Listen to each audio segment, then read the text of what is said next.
මුරට අවුලාගෙන කන්න කැලේ ගැහැතර කාලෙගේ වන්නේ ඔබ තාස නැද්ද ඒ විදියට ඉන්න අස්සෙන්ට මල් කොතුවල ගැවසෙන්නේ වලාකුළු ඉරාගෙන ඉගෙන්න ඉරාගෙන විත් පළතුරු කන්න ඔබට ආස නැද්ද ඒ විදියට ඉන්න ඒ විදියට ඉන්න ආසනේ බලන්න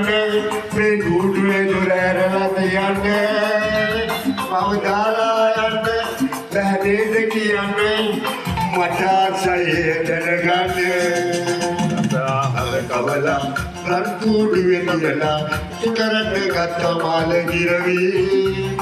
අතාරෙන්න කියලා ඇයි කියන්නේ ඔයලා සිටුවද දාලයි කියලා අතාරෙන්න කියලා ඇයි කියන්නේ ඔයලා සිටුවද දාලයි කියලා අතාරෙන්න කියලා ඇයි කියන්නේ ඔයලා සිටුවද දාලයි කියලා